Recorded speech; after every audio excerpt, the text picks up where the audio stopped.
अस्सलाम वालेकुम।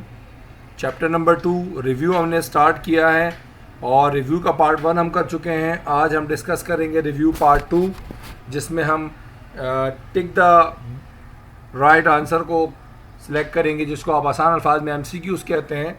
सो आइए स्टार्ट करते हैं। लेक्चर नंबर हमारा 12 है ये, और इस चैप्टर के लिए फ़िलहाल आप कह सकते हैं लास्ट लेक्चर है। सो क्वेश्चन नंबर 1 और 2 हमने रिव्यू पार्ट 1 में कर चुके हैं। अभी हम रिव्यू पार्ट 2 के अंदर क्वेश्चन नंबर 3 से स्टार्ट करेंगे। और इसके पहले पार्ट में आपको कहता है इफ लॉग बेस 10 लिखी हुई है और x equals to 4 then x equals to 8। आपको कहता है अगर log 10x इक्वल है 4 के, तो आपको बताना है x क्या होगा। तो देखिए, हमने इसको डिस्कस किया हुआ, पूरी एक्सरसाइज को कुछ लेक्चर्स में डिस्कस किया था। यहाँ पर जो भी बेस होती है वहाँ जाकर वहाँ नंबर मौजूद जो होता है उसको अपनी पावर बना लेती है। ये यहाँ से जो भी बेस होती है वहाँ जाकर नंबर जो मौजूद हो उसको अपनी पावर बना लेती है। इट मीन्स x बराबर बचेगा 10 की पावर 4। अब 10 की पावर 4 का क्या मतलब होगा आपको पता होना चाहिए। 10 को 10 से जब आप 4 टाइम्स मल्टीप्लाई करेंगे, so 10 into 10 100, 100 into 10 1000 and 1000 into 10 is 10,000। So option D is the right answer. So यहाँ पर आप ऑप्शन डी पर जो है टिक करेंगे। फिलहाल मैं टिक नहीं कर रहा, मैं आपको सिर्फ मेंशन कर रहा हूँ ये answer is right answer. So MCQs में या टिक द राइट आंसर में आप इसको करेक्ट आंसर में इस तरीके से टिक कर लेंगे। पार्ट 2 में आपको कहता है the characteristics of log 54.58 is. आपको बतानी कैरेक्टरिस्टिक्स कितनी होंगी 54.58 के अंदर। तो आपको पता होना चाहिए हमेशा कि जो कैरेक्टरिस्टिक्स होती हैं वो डेसिमल से पहले मौजूद नंबर्स यानी नंबर ऑफ डिजिट्स की बात करते हैं और उसमें से एक माइनस कर देते हैं। सो यहाँ डेसिमल से पहले आप देख सकते हैं 2 डिजिट्स दिख रहे हैं, तो 2 में से जब आप एक माइनस कर लेंगे तो आपको नजर आएगी इसमें कैरेक्टरिस्टिक कितनी बच गई 1। It means option B is the right answer. Question 3 में कहता है the base of the common logarithm is. जो कॉमन लॉगरिथम होता है उसकी बेस क्या होती है। तो देखिए, हमने पढ़े हैं 2 तरह के लॉगरिथम होता है, एक कॉमन होता है और एक नेचुरल होता है। कॉमन लॉगरिथम की बेस हमेशा क्या होती है जी, बिल्कुल 10 होती है। और जो एक दूसरा लॉग होता है उसको कहते हैं नेचुरल लॉगरिथम, और उसको हमेशा LN लिखते हैं, LN। नेचुरल लॉगरिथम उल्टा पढ़ते हैं, L पहले लॉग है, बाद में N का मतलब नेचुरल। सो उसकी बेस क्या होती है वो हम नेक्स्ट इसमें टॉपिक में डिस्कस करेंगे। सो द कॉमन लॉगरिथम की जो बेस होगी that is 10। Option B is the right answer. Then आपको कहता है पार्ट 4 में log x y z equals to what. आपको बताना है log x y z तीनों मल्टीप्लाई हो रहे हैं, log की प्रॉपर्टी लगेगी। कौन सी प्रॉपर्टी लगेगी? तो आप देख सकते हैं, आपको पता होना चाहिए प्रॉपर्टीज़ का। एक तो प्रॉपर्टी इसने लिख के बताई कि तीनों को मल्टीप्लाई करके इस तरीके से लिख दें। दूसरी प्रॉपर्टी लिखी है कि तमाम की तमाम कन्वर्ट हो जाती हैं एडिशन में। तीसरी प्रॉपर्टी आपके पास लिखी है कि पावर बन जाएगी तीसरी चीज़। और चौथी प्रॉपर्टी सबके बीच में डिफरेंस आ जाएगा, यानी माइनस आ जाएगा। तो आपको ये साइन यानी बिल्कुल पता है ये प्रॉपर्टी, मल्टीप्लिकेशन हमेशा एडिशन में कन्वर्ट हो जाता है और डिवीजन हमेशा सब्ट्रैक्शन में। सो चूँकि यह मल्टीप्लिकेशन है, इसको हम इस तरीके से लिखते हैं। याद रहे ये कॉमन मल्टीप्लिकेशन नहीं है कि जिसको हम इस तरह लिख दें, ये लॉग की प्रॉपर्टी है, इसलिए इसको हमेशा इस फॉर्म में ही लिखेंगे। So option B is the right answer. Part 5 में कहता है साइंटिफिक नोटेशन ऑफ 0.00789 क्या होगा इसका साइंटिफिक नोटेशन। देखिए, स्टैंडर्ड नोटेशन दिया हुआ, साइंटिफिक नोटेशन आपसे पूछ रहा है। साइंटिफिक नोटेशन में आप क्या करते हैं, एक्सपोनेंट में लिख देते हैं नंबर्स को। तो देखिए, आपको ऑप्शन 4 दिए हुए हैं और तमाम के अंदर एक ही कॉमन बात है, 0.7 के बाद लेके गया गया है। यानी कि अगर हम बात करें यहाँ से पॉइंट मूव कराएं 7 तक, तो 1 2 एंड 3। तो एक चीज़ तो अंडरस्टूड है, यहाँ पर ऑप्शन 3 वाला आएगा।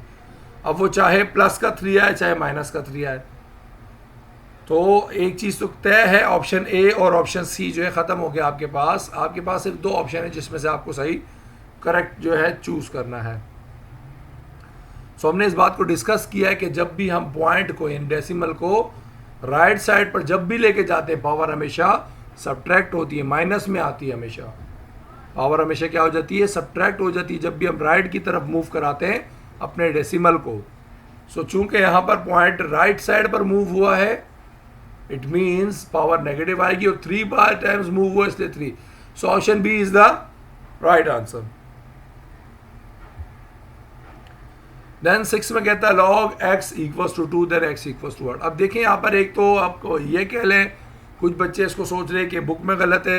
देखिए यहाँ पर एक्चुअली अंडरस्टूड है, यहाँ बेस अगर कुछ नहीं है तो बेस हमेशा क्या होती है, 10 होती है। ये क्योंकि आप कॉमन लोगरिथम हम पढ़ रहे हैं, लोगरिथम जो नेचुरल लोगरिथम होता है वो बिल्कुल डिफरेंट होता है इससे। सो हम बात कर रहे हैं यहाँ पर आपको पता है बेस हमेशा क्या मौजूद होती है, 10 मौजूद होती है। तो हम हमेशा सिंप्लीफाई कैसे करेंगे, यहाँ जो बेस होती है इसको इक्वल के वहाँ भेज देते हैं और इसको उसकी पावर बना देते हैं। तो यहाँ आप देखें, अगर मैं यहाँ बेस हमेशा 10 होती है, 10 बेस को वहाँ भेजूंगा तो 10 यहाँ आएगा और उसकी पावर क्या बन जाएगी, 2। तो आपको पता हो गया x किसके बराबर हो गया, 10 की पावर 2 के।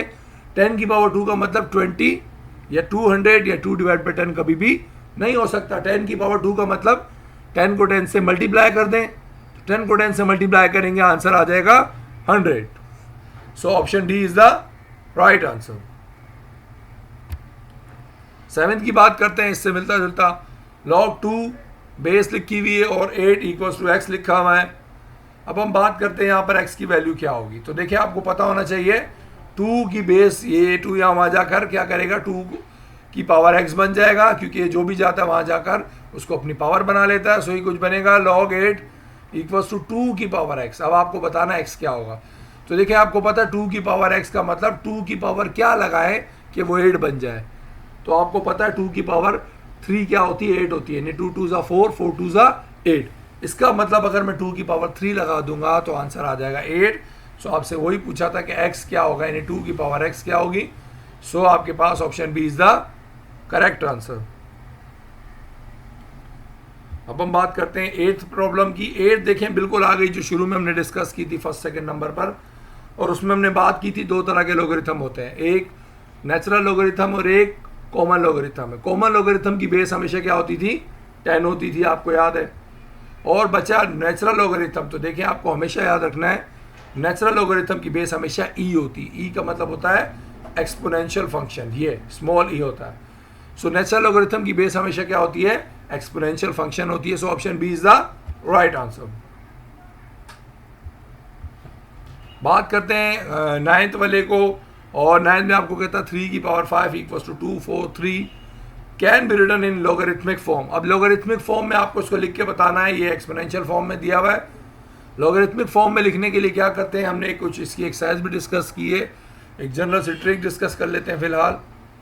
और वो ये होता है कि यहाँ जो बेस होती है वो लॉग की बेस बन जाती है, ठीक है। ये जो 3 लिखी हुई बेस ये हमेशा लॉग की बेस बन जाएगी। तो अब आप देखें यहाँ पर एक log 3 ऑप्शन ये है, log 3 का ऑप्शन ये है। तो अंडरस्टूड है ये, और ये ऑप्शन तो रिजेक्ट हो गया। तो log 3 के 2 ऑप्शन है सही। अब बात करते हैं इस पावर का क्या होता है। सो याद रखिएगा हमेशा जो पावर होती है वो इक्वल के ऑपोजिट साइड शिफ्ट हो जाती है। दोबारा सुन लीजिए, log हमने लिखना है और जो हमेशा यहाँ मेन बेस होती है वो बेस बन जाती है log की, इसलिए ये 2 ऑप्शन सही हो सकते हैं। इनमें से कोई एक सही और एक गलत। और हमेशा जो पावर होती है वो इक्वल के ऑपोजिट साइड पर शिफ्ट हो जाती है। तो देखें पावर 5 इक्वल के ऑपोजिट साइड यहाँ नहीं हुई, यहाँ हो गई, इसका मतलब option B is the correct answer. एक एडिशनल प्रॉब्लम मैंने आपको दिया है, फिलहाल ये आपके बुक में नहीं है, मैंने खुद से इसको ऐड किया है। और इसमें आपको कहता है log x क्यूब किसके इक्वल होगा। तो ये आपने प्रॉपर्टीज पढ़ी है log की, और उसमें आपको पता है प्रॉपर्टी क्या है, n log x हो जाता है। log x की पावर n किसके इक्वल होता है, n शुरू में आ जाता है, बाकी log x बच जाता है। तो इसके ऑप्शन अलग अलग मैंने 4 आपको दिए हैं, चारों में से एक ही सही होगा, बाकी सारे गलत हैं। पहला ऑप्शन ये है कि ये 3 जो है यहाँ शुरू में आ जाएगा x के साथ। दूसरा है 3 प्लस हो जाएगा log x के अंदर। तीसरा ये है ये 3 स्टार्टिंग में आ जाएगा और log x क्यूब ऐसा ही रहेगा। और चौथा है 3 log x। सो याद रहे ये कभी भी सही नहीं हो सकता, क्योंकि पावर हमेशा log से पहले शिफ्ट होती है। इस मीन्स ये ऑप्शन तो नहीं हो सकता, ना ये हो सकता, सी और डी में से कोई एक हो सकता है। अब दूसरी बात आपको याद रखनी है, पावर हमेशा जब शिफ्ट होती है तो यहाँ पावर नहीं बचती। It means 3 log x cube is the wrong answer. So सही ऑप्शन क्या है, option D is the right answer, that is 3 log x। अब हम देखें इसकी मजीद वीडियोस में चैप्टर 1 चैप्टर 2 की जो है वीडियोस अपलोड करूँगा। रिव्यू एक और अलग तरीके से करेंगे जिसमें हम सिर्फ MCQs डिस्कस करेंगे इन तमाम चैप्टर्स के, और तकरीबन वो पूरी बुक का जो है मिक्सर होगा। पूरी बुक के अंदर यानी चैप्टर का जो भी रिव्यू होगा उसके अंदर जितनी पॉसिबल एमसीक्यूज आपकी बन सकती हैं पेपर के लिए, वो हम तमाम की तमाम डिस्कस करेंगे इंशाल्लाह।